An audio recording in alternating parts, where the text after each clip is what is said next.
अस्सलामुअलैकुम, मेरा नाम है नदीम और आप देख रहे हैं वाट्स टॉक चैनल। तो दोस्तों, आज की वीडियो में मैं आपको बताऊंगा इनपुट ए के बारे में कि विलकॉम में इनपुट ए को यूज़ कैसे करते हैं।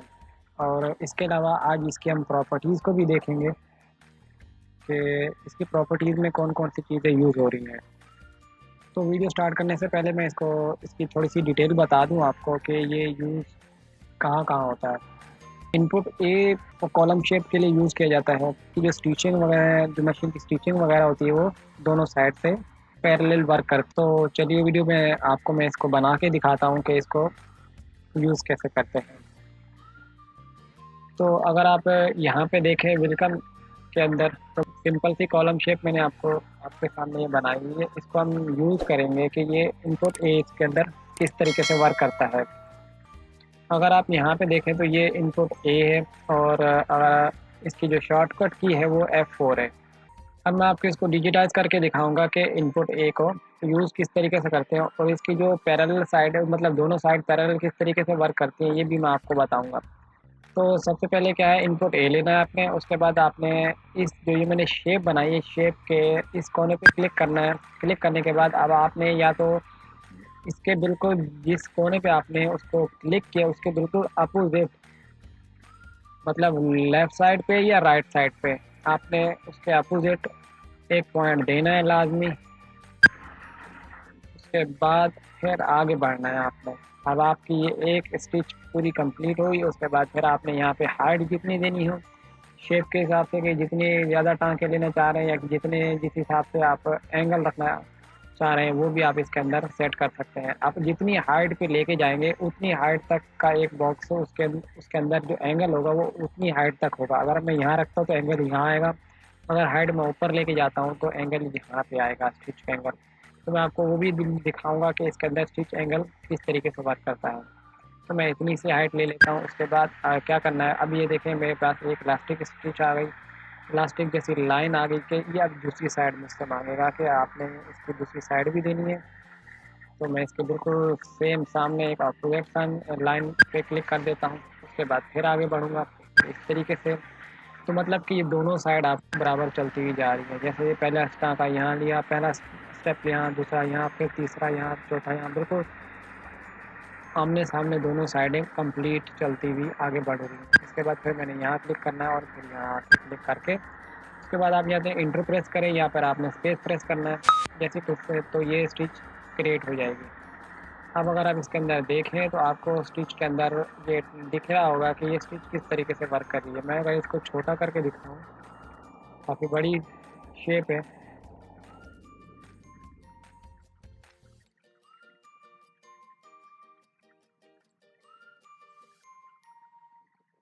तो अगर आप यहाँ पे देखें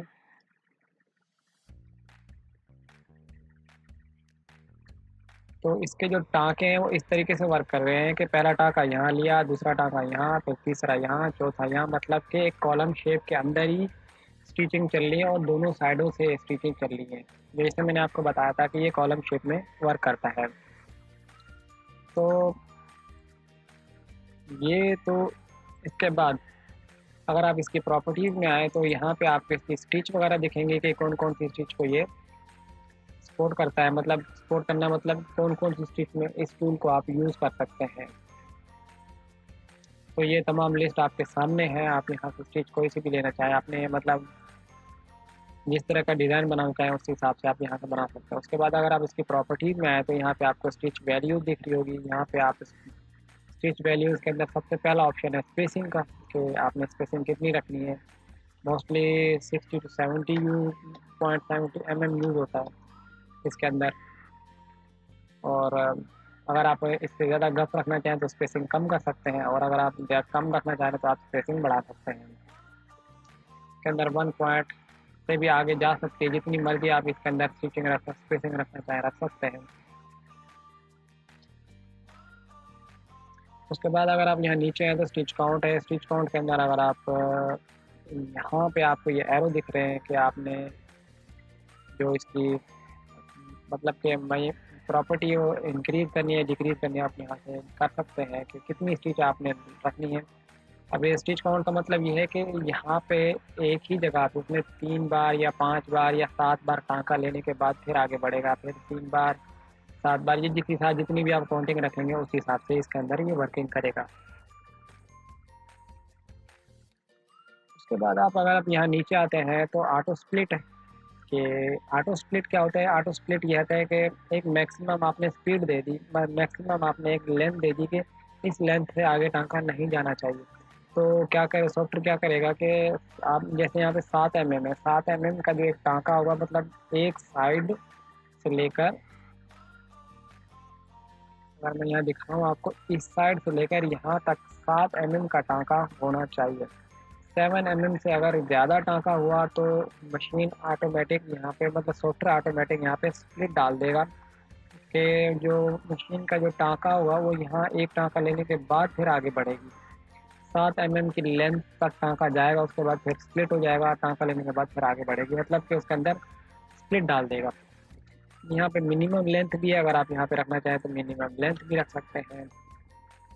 तो ये था इनपुट ए के। इनपुट ए को यूज़ कैसे करते हैं? कॉलम शेप में यूज़ होता है, इर्रेगुलर शेप में यूज़ नहीं होता। तो इर्रेगुलर शेप के लिए बाकी चीज़ और भी ऑब्जेक्ट है। हाँ, इसके अलावा अगर मैंने एक चीज़ और बतानी थी आपको, इसके एंगल।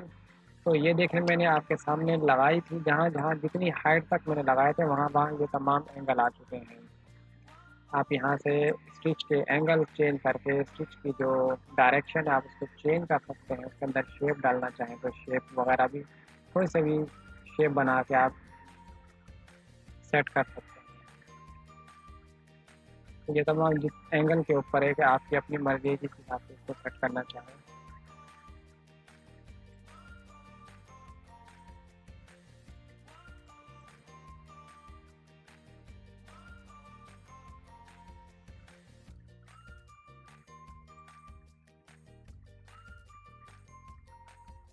तो आई होप गाइस आपको ये वीडियो समझ में आ गई होगी कि इनपुट ए को यूज़ कैसे करते हैं, और इसकी प्रॉपर्टीज़ के बारे में भी मैंने आपको बता दिया कि इसकी प्रॉपर्टीज़ में कौन-कौन सी चीज़ यूज़ होती है। तो बस आज की वीडियो में सिर्फ इतना ही था कि इनपुट ए के बारे में बताना था। तो नेक्स्ट वीडियो में बाकी टूल्स के बारे में भी आपको बताऊँगा।